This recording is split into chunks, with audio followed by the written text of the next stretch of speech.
وقل جاء الحق وزهق الباطل إن الباطل كان زهوقا. الحمد للہ رب العالمین والصلاة والسلام علی سید الانبیاء والمرسلین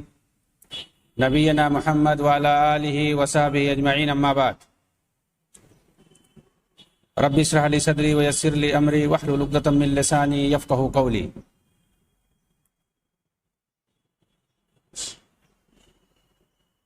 محترم سامعین کرام، احباب گرامی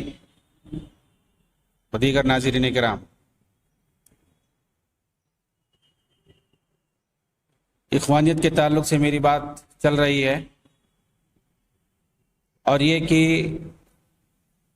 ان لوگوں نے کس طرح کا منہج اپنا رکھا ہے اور اس کے لیے کن لوگوں کو اپنا آئیڈیل مانا ہے. اس پر محمد عبدہ کے تعلق سے ہماری بات چل رہی تھی کہ حسن بننا، جن کے استاذ سید رشید رضا تھے، اور ان کے ذریعے وہ کس طرح سے محمد عبدہ اور جمال الدین سے متاثر تھے. چنانچہ محمد عبدہ، جو کہ مصر کے اندر بلکہ پورے عالم عرب کے اندر عقل پرستی اور عربوں کے اندر بالخصوص مصر وغیرہ کے اندر الحاد اور اباحیت پھیلانے کی ذمہ دار ہیں، انگریزوں کو ایک لمبے عرصے تک مصر کے اندر باقی رکھنے کی ذمہ دار ہیں، اور انہوں نے کس طرح سے عقل پرستی کا ثبوت دیا کہ قرآن اور حدیث کو انہوں نے سائنس کی طرح سمجھنے کی کوشش کی، اور اس چکر میں انہوں نے کتنی حدیثوں کی تعویل کی، کتنی حدیثوں کا انکار کیا. انہوں نے اسلام کو اس انداز میں پیش کرنے کی کوشش کی کہ یورپ اور انگریز ان سے خوش ہو جائیں اور ان کے عقل کے مطابق، ان کے من موافق اسلام کو ڈھالنے کی کوشش کی. اور یہ کون نہیں جانتا کہ یورپ کے سامنے اسلام کے چہرے کو بہتر بنانے والے اسے مسخ کر کے دراصل پیش کرتے ہیں. وہ کہتے ہیں کہ ہم بہتر بنا کے پیش کرنے کی کوشش کرتے ہیں، حالانکہ وہ اسلام کے چہرے کو مسخ کر کے پیش کرنے کی کوشش کرتے ہیں، اور مادی ترقی کے چکر میں دین و آخرت کو بگاڑنے کی کوشش کرتے ہیں، جبکہ اسلام کا مقصد لوگوں کو اللہ کے دین کی طرف لگانا ہے، اخروی کامیابی ہے، نہ کہ مادی ترقی ہے. اور دنیاوی ترقی یہ ایک انعام الہی ہے، نہ کہ بنیادی مقصد. جیسا کہ فرمان باری تعالیٰ ہے، وَلَوْ أَنَّ أَهْلَ الْقُرَىٰ آمَنُوا وَاتَّقَوْا لَفَتَحْنَا عَلَيْهِمْ بَرَكَاتٍ مِّنَ السَّمَاءِ وَالْأَرْضِ. سورہ اعراف کی آیت نمبر 96 کے اندر اللہ تعالیٰ فرماتا ہے کہ اگر یہ بستی والے ایمان لاتے اور تقوی اختیار کرتے تو ہم ان کے اوپر زمین و آسمان ہر جگہ سے برکتوں کے دروازے کھول دیتے. تو بنیادی مقصد ایمان لانا، اللہ کا تقوی اختیار کرنا اخروی مقصد ہے. اور انسان جب اللہ کا فرما بردار بندہ بنتا ہے تو اللہ رب العالمین انعام کے طور پر اسے دنیا بھی نوازتا ہے. اسی لیے اللہ رب العالمین نے یہ دعا سکھائی ہے ہمیں، ربنا آتنا فی الدنیا حسنہ وفی الآخرۃ حسنۃ وقنا عذاب النار.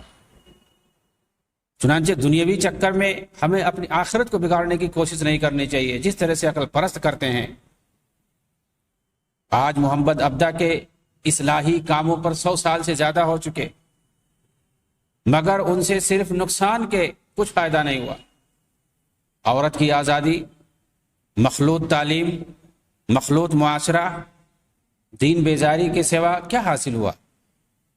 شریعت کی پابندی کرنے والوں کا کس طرح مذاق اڑایا گیا. یہاں تک کہ مصر کے اندر حالت یہ ہو گئی تھی، ایک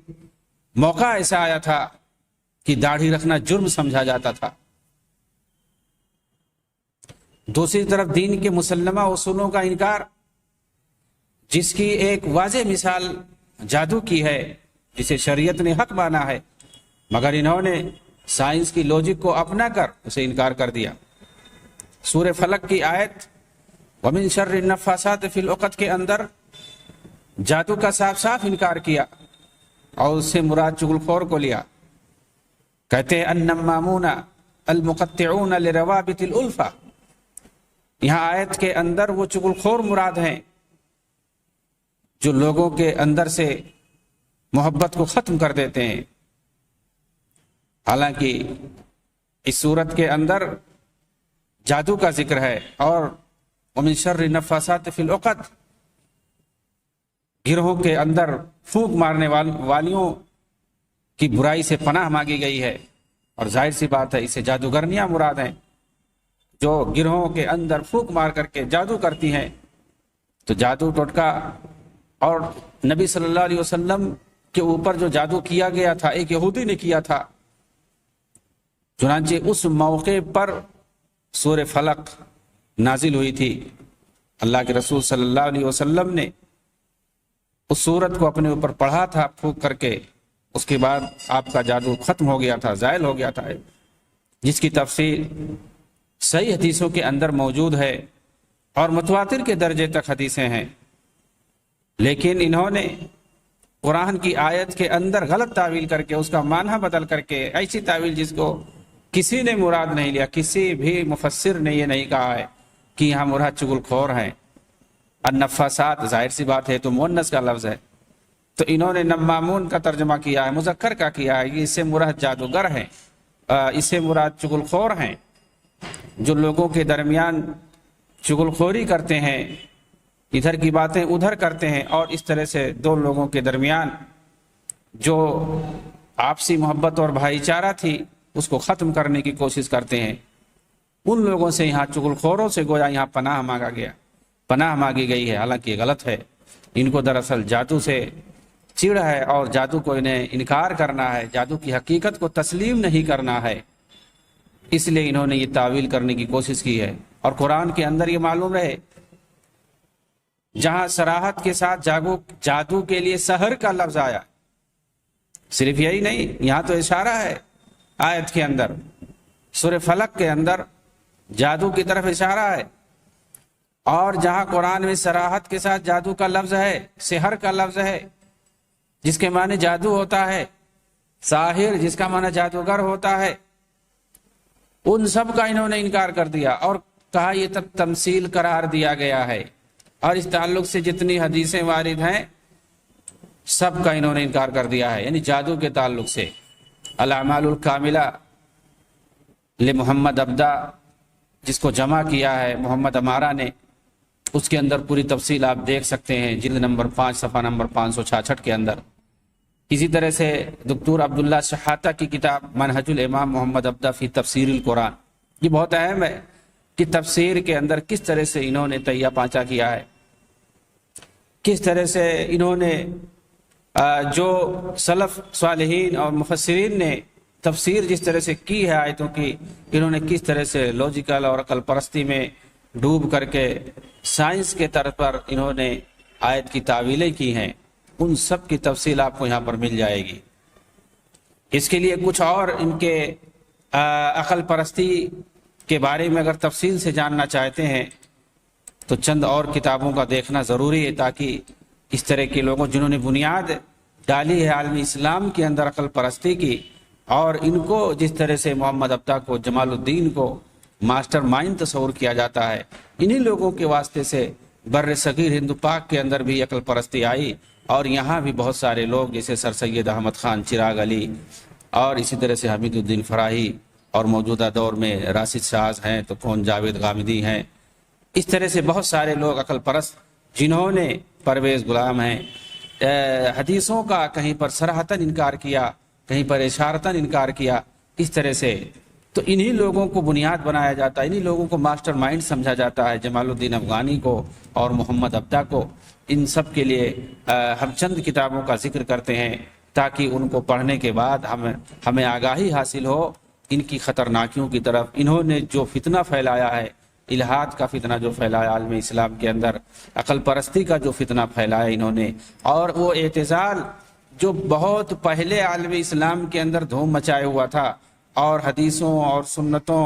اور اس طرح سے قرآن کی جو عقیدے ہیں صحیح صحیح قرآن اور حدیث کے اندر بتائے گئے ہیں، ان سب پر کس طرح سے ان لوگوں نے چھاپا مارا تھا، اور علماء اہل سنت کو کس طرح سے پریشان کیا گیا تھا، وہی اعتزال دوبارہ ان لوگوں کے ذریعے سے اجاگر کیا جا رہا ہے۔ چنانچہ آپ اس کے لیے دیکھیں العلمانیہ، دکتور سفر حوالی کی خاطرات و جمال الدین افغانی، یہ عبدالعزیز سید الاہل کی، اس طرح سے الاتجاہات الفکریہ والسیاسیہ والاجتماعیہ علی الحوافظہ کی، اس طرح سے تاریخ الاستاذ الامام، خود یہ اس کتاب کے اندر بہت ساری چیزیں مل جائیں گی جمال الدین افغانی، اور اسی طرح سے شیخ محمد ابدا کے تعلق سے یہ کتاب خود سید رشید رضا نے لکھی ہے، رسالۃ التوحید، اس کی تقدیم، اس کو جو مقدمہ لکھا ہے محمد ابدا کی یہ کتاب ہے، لیکن اس کا جو مقدمہ ہے وہ اہم ہے یوسف غزال کی۔ اسی طرح سے منہج المدرسہ العقلیہ الحدیثہ فی التفسیر، یہ بہت اہم کتاب ہے، منہج المدرسہ العقلیہ الحدیثہ فی التفسیر، فہد الرومی کی ہے، یہ سعودی عالم ہے، اور اس کے اندر انہوں نے خاص طور سے شیخ محمد ابدا کی جو تفسیری منہج ہے، اور اسی طرح سے سید رشید رضا ہیں، اور اسی طرح سے سید قطب ہیں، تو ان لوگوں نے جو منہج اختیار کیا ہے تفسیر لکھنے میں، اس کو تفصیل سے انہوں نے بتایا ہے کہ کس طرح سے انہوں نے اپنی عقل کا استعمال کر کے اور سنتوں کا انکار کیا ہے تفسیر کے ذریعے سے۔ سلسلۃ اعلام العرب، اور اسی طرح سے احمد لطفی سید کی کتاب ہے، قاسم امین کی کتاب ہے، خالد محمد خالد کی کتاب ہے دیمقراطیہ، تو ان ساری کتابوں میں آپ شیخ محمد ابدا اور جمال الدین افغانی کے جو فکری انحرافات ہیں، خاص طور سے عقل پرستی کی وجہ سے اور مغرب نوازی کی وجہ سے ان لوگوں کے اندر جو فکری انحراف آئے، عقدی انحراف آئے، ان سب کی تفصیل آپ سمجھ پائیں گے۔ شیخ محمد ابدا ان کے اندر جہاں بہت ساری خرابیاں تھیں، انہوں نے اصلاح کے نام پر تقریب بین الادیان کی کوشش کی۔ تقریب بین الادیان مطلب بہت سارے ادیان کو ایک پلیٹ فارم پر جمع کرنا۔ جمال الدین افغانی کی طرح شیخ محمد ابدا نے بھی تقریب یعنی مختلف عقائد اور ادیان کے لوگوں کو ایک پلیٹ فارم پر اکٹھا کرنے کے لیے ایک تنظیم بنائی، جو جمال الدین کے العروۃ الوثقی سے بھی زیادہ خطرناک تھی۔ انہوں نے شیعہ سنی مسلمانوں کے ساتھ عیسائیوں اور یہودیوں کو بھی ایک ساتھ قریب کرنے کے لیے بیروت لبنان کے اندر ایک دینی سیاسی خفیہ تنظیم کی بنیاد ڈالی۔ اس تنظیم کے قیام میں صرف یہی نہیں تھے، مرزا باقر، پیرزادہ عارف ابو تراب، یہ سب شیعہ تھے، رافضی تھے، بیروت کے قاضی رامز بک، ترکی کے لڑکے جمال بک، یہ سب شامل تھے اس میں۔ پھر اس تنظیم کے اندر ایک ایرانی وزیر معید الملک بھی شامل ہوا۔ اسی طرح آستانہ میں ایرانی سفارت خانے میں رہ چکے مشیر حسن خان بھی شامل تھا۔ یہ سب کے سب ایرانی شیعہ روافض تھے۔ ان ایرانی شیعہ روافض کے علاوہ عیسائیوں اور یہودیوں میں سے پادری اسحاق ٹیلر، جی ڈبلیو لنٹر، شمعون مولیال وغیرہ بھی شامل تھے۔ ان کے علاوہ بھی کئی انگریز اور یہودی تھے۔ اس تنظیم کے اندر جو تقریب بین الادیان کے نام سے بیروت میں شیخ محمد ابدا نے بنائی تھی، خفیہ تنظیم بنائی تھی، اس تنظیم کے صدر خود شیخ محمد ابدا تھے، جبکہ اس کے سیکریٹری خاص آپ کہہ سکتے ہیں مرزا باقر تھا۔ یہ ایرانی شیعہ تھا، یہ پھر عیسائی ہو گیا تھا اور اپنا نام مرزا یوحنا رکھ لیا تھا، پھر واپس شیعہ ہو گیا، یہ مرزا باقر۔ اور یہ پوری تفصیل کوئی دوسرا نہیں، سید رشید رضا نے خود شیخ محمد ابدا کی زندگی پر جو کتاب لکھی ہے تاریخ الاستاذ الامام، اس کے اندر نقل کیا ہے تفصیل سے۔ اس تنظیم کے ذریعے اس کے سارے ارکان نے وحدت ادیان کی طرف دعوت دی۔ شیخ محمد ابدا پادری اسحاق ٹیلر کے پاس خط لکھتے ہیں کہ میرا یہ خط اس شخص کی طرف ہے جس پر حق کا الہام ہوا ہے۔ یہ ان کا ساتھی تھا، اس کے پاس اس طرح کا خط لکھتے ہیں کہ میرا یہ خط اس شخص کی طرف ہے جس پر حق کا الہام ہوا ہے، وہ صرف سچ بولتا ہے۔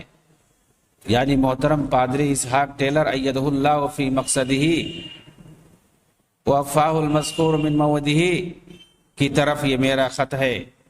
یہاں تک کہ آگے انہوں نے اس خط میں لکھا،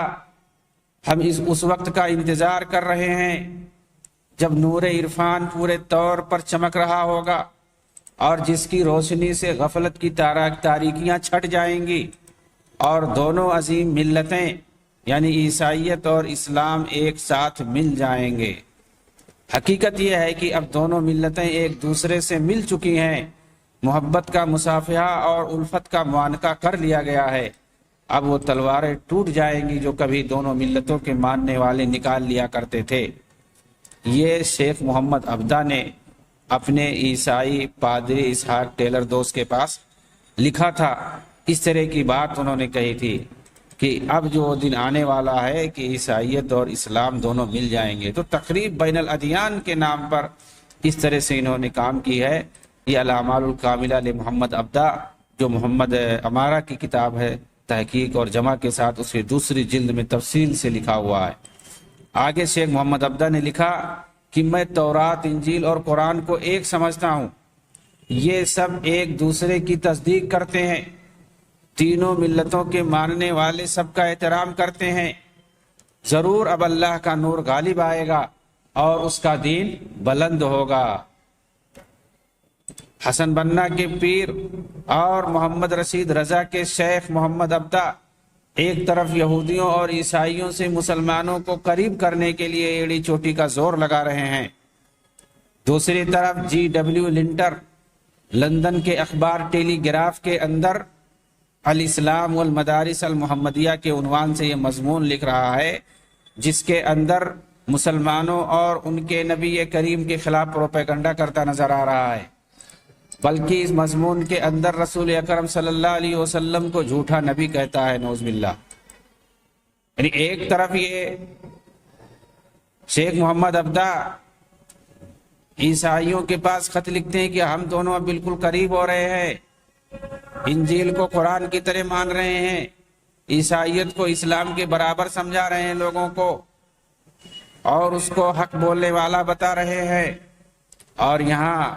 عیسائی جو اسی تنظیم کے اندر کام کرتا ہے، انہی کی بنائی ہوئی تنظیم کے اندر جو اہم رکن ہے، وہ لندن میں بیٹھ کر کے اسلام کے خلاف پروپیگنڈا کر رہا ہے، ہمارے نبی کے خلاف پروپیگنڈا کر رہا ہے، اور یہ لوگوں کو عیسائیت کی طرف بلا رہے ہیں، دعوت دے رہے ہیں۔ جمال الدین اور محمد عبدہ کی یہ حرکت بالکل اسی طرح سے ہے جس طرح بعد میں اسی تقریب کی پلیٹ فارم سے حسن بنا اور دیگر اخوانیوں نے کیا کہ مسلمانوں کو رافضی شیعوں کے قریب کرنے کے لیے ایڑی چوٹی کا زور لگا دیا، اور وہ سنی مسلمانوں کو اپنا دشمن مان کر انہیں قتل کرنے میں لگے رہے اور صحابہ اور امہات المومنین کو گالی دیتے رہے، اور یہ لوگ ان کی تعریفیں کرتے رہے شیعوں کی، رافضیوں کی،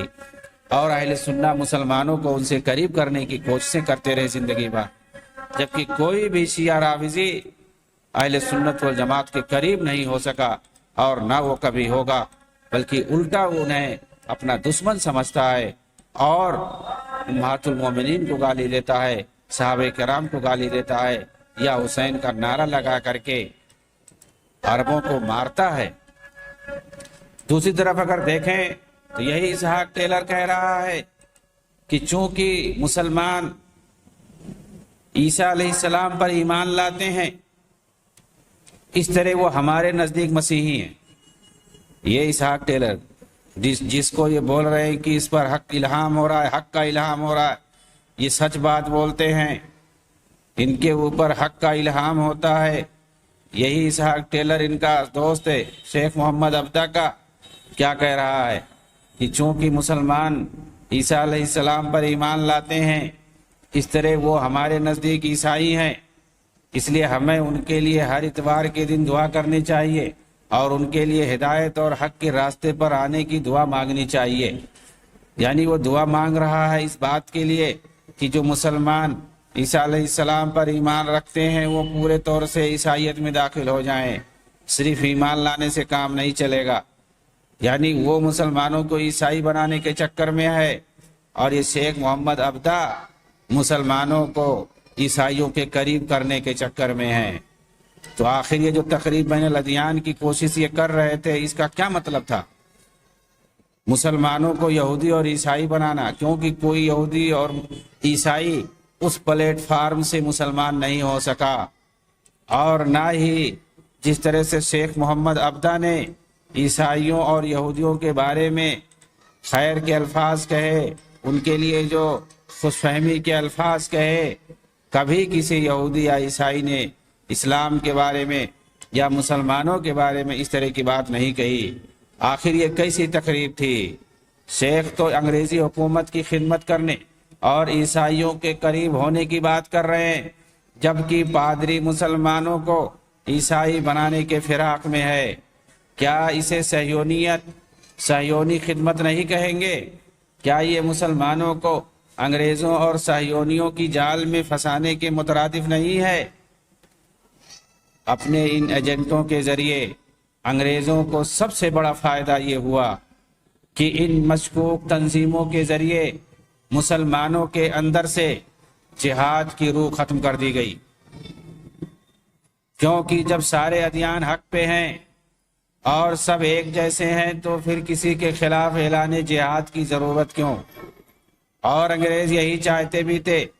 چنانچہ اسی مقصد کی خاطر ہندوستان کے اندر انہوں نے قادیانیوں اور بہائیوں کو کھڑا کیا، جنہوں نے انگریزوں کے خلاف جہاد کو حرام کیا، اور فکری اعتبار سے انگریزوں کے غلام سید احمد خان نے بھی اس فتوے کی تائید کی اور انگریزی حکومت کی مدد کو واجب قرار دیا۔ اور اس کے بعد جتنی بھی عقلانی تنظیمیں بنائی گئی ہیں، سب نے جہاد کے مقام کو گھٹایا ہے۔ یہی وجہ ہے کہ سید محمد رشید رضا نے بھی نبی اکرم صلی اللہ علیہ وسلم کی تمام لڑائیوں کو، تمام غزوات کو دفاع پر محمول کیا ہے۔ الوحی المحمدی کے اندر انہوں نے صفحہ نمبر 272 پہ صاف صاف لکھا ہے کہ نبی اکرم صلی اللہ علیہ وسلم نے اپنی زندگی میں جتنے غزوات کی ہیں سب دفاع عن النفس کے طریقے سے تھے، دفاع عن النفس کے طور پر تھے۔ اسے کیا ثابت کرنا چاہتے ہیں؟ یہی ثابت کرنا چاہتے ہیں، اور ظاہر سی بات ہے دفاع عن النفس یہ ہر کسی کا حق ہے، ہر کوئی اپنی جان بچانے کے لیے لڑ سکتا ہے۔ تو کہتے ہیں کہ جتنی جنگیں ہوئی ہیں نبی صلی اللہ علیہ وسلم کے زمانے میں وہ سب دفاع عن النفس کے طور پر تھیں، اپنی جان کو ڈیفنس تھی، ڈیفینسو سب تھیں جنگیں۔ اسی لیے انگریزوں نے ہمیشہ ایسی تنظیموں اور جماعتوں کی مالی اور سیاسی اعتبار سے ساتھ دیا ہے اور دیتے آ رہے ہیں۔ چنانچہ جب بھی ایسے لوگوں کو عالم اسلام میں قید و بند کی نوبت آتی ہے تو فوراً انگریز انہیں اپنے ممالک میں بلا کر کے ہر طرح ان کے عیش و آسائش کا انتظام کر دیتے ہیں، پھر مکمل طور پر انہیں اپنے لیے آلے کار کے طور پر استعمال کرتے ہیں۔ یہ انگریزوں کے آلے کار ایک طرف توحید ادیان کی طرف مسلمانوں کو دعوت دیتے ہیں اور اپنے آقاؤں کے ملک میں پیرس، ویٹکن سے لے کر کے لندن اور نیو یارک تک عیش کرتے ہیں، تو دوسری طرف ہم دیکھتے ہیں کہ انہی کے آقا مسلم ممالک میں اپنی فوجوں کو بھیج کر کے مسلمانوں پر بم برساتے ہیں، اور کہیں پر ملک عیسائیوں کے ہاتھ میں دے دیتے ہیں جیسے لبنان ہے، اور کہیں پر پورا ملک صہیونیوں کے ہاتھ میں دیتے ہیں جیسے فلسطین ہے، اور کہیں پورا ملک رافضیوں کے ہاتھ میں دے دیتے ہیں جیسے عراق اور شام ہے۔ کیا انہوں نے رسول کی سیرت کو اور آپ صلی اللہ علیہ وسلم کی دعوت کا مطالعہ نہیں کیا؟ کیا مکہ میں رہ کر کے آپ صلی اللہ علیہ وسلم نے کبھی اہل مکہ کے ساتھ مل کر کے تعاون کیا؟ کیا مدینہ کے اندر یہودیوں کے ساتھ مل کر توحید ادیان کی طرف کبھی دعوت دی؟ جبکہ اس وقت تورات کے اندر تحریف بہت کم ہوئی تھی۔ کیا جب نجران کے عیسائی آئے تھے تو اس وقت آپ نے انہیں اسلام کی طرف نہیں بلایا تھا؟ کیا ان کے ساتھ مل کر کے توحید ادیان کی طرف آپ نے دعوت دی تھی؟ کیا انہیں نہیں پتا کہ آپ نے ہر دو جگہ صرف لوگوں کو اسلام کی طرف دعوت دی تھی، کبھی دین کے نام پر کسی سے مصالحت نہیں کی تھی؟ حضور اکرم صلی اللہ علیہ وسلم کی زندگی میں ایسے مواقع بہت آئے، اگر توحید ادیان یا تقریب ادیان میں کچھ بھی بھلائی ہوتی تو آپ صلی اللہ علیہ وسلم اسے ضرور کرتے۔ آپ صلی اللہ علیہ وسلم نے شاہ روم ہرقل کے پاس خط لکھا تھا، میں تمہیں اسلام کی طرف بلاتا ہوں، اسلام لے آؤ سلامت رہو گے، اللہ تمہیں دوہرا اجر عطا کرے گا، اگر نہیں مانو گے تو تم پر تمہاری رعایا کا بھی گناہ آئے گا۔ قل یا اہل الکتاب تعالوا الی کلمۃ سواء بیننا وبینکم الا نعبد الا اللہ ولا نشرک بہ شیئا ولا يتخذ بعضنا بعضا اربابا من دون اللہ فإن تولوا فقولوا اشہدوا بأننا مسلمون۔ کہہ دیجئے کہ اہل کتاب آؤ ایک کلمے کی طرف جو ہمارے اور تمہارے درمیان برابر ہے، وہ یہ کہ ہم اللہ کے سوا کسی کی عبادت نہ کریں، اس کے ساتھ کسی کو شریک نہ ٹھہرائیں، اور اللہ کو چھوڑ کر کے کوئی کسی کو معبود نہ بنائے۔ اگر وہ بات کا انکار کرتے ہیں، اس بات کو نہیں مانتے ہیں، تو کہہ دو کہ ہم یہ گواہی دیتے ہیں کہ ہم مسلمان ہیں، اللہ کے فرما بردار بندے ہیں۔ کیا شیخ محمد عبدہ اور ان کے مریدوں کے لیے یہ مناسب نہیں تھا کہ رسول اکرم صلی اللہ علیہ وسلم اور کلام باری کو اسوہ مان کر کے تقریب مذاہب یا توحید ادیان کی بجائے دین اسلام کی طرف لوگوں کو بلاتے اور اپنے عیسائی اور یہودی ساتھیوں پر اسلام کی صحیح تعلیمات پیش کرتے تاکہ وہ اپنے ملکوں میں اسلام کی شبیہ کو خراب نہ کرتے؟ انہیں پتہ چلتا کہ اسلام کی سچی تعلیمات کیا ہے، اسلام کا سچا چہرہ کیا ہے۔ ان کے سامنے اگر آتا سچا چہرہ اسلام کا، اور ان کے سامنے جب اسلام کی صحیح تعلیم آتی قرآن حدیث کی روشنی میں، تو یقیناً وہ سوچنے پر مجبور ہوتے۔ لیکن ان عقل پرستوں نے، مستشرقین نے، صہیونیوں نے اور صلیبیوں نے کبھی بھی اسلام کا حقیقی چہرہ، اسلام کی صحیح تعلیمات یورپ کے اندر پھیلنے نہیں دیا۔ اور جب بھی کسی عیسائی کو اسلام کی صحیح تعلیمات ملی ہے اور اس نے صحیح سے مطالعہ کیا ہے، تو اسلام لانے کے لیے مجبور ہوا ہے، اور اسے یہ کہنا پڑا ہے کہ ہم تک جو ہے اسلام کی صحیح تعلیمات نہیں پہنچائی گئی ہے، اسلام کے صحیح اور سچے چہرے کو ہمیں دکھایا نہیں جا رہا ہے۔ دراصل انہی لوگوں کی پمفلٹ، انہی لوگوں کے لٹریچر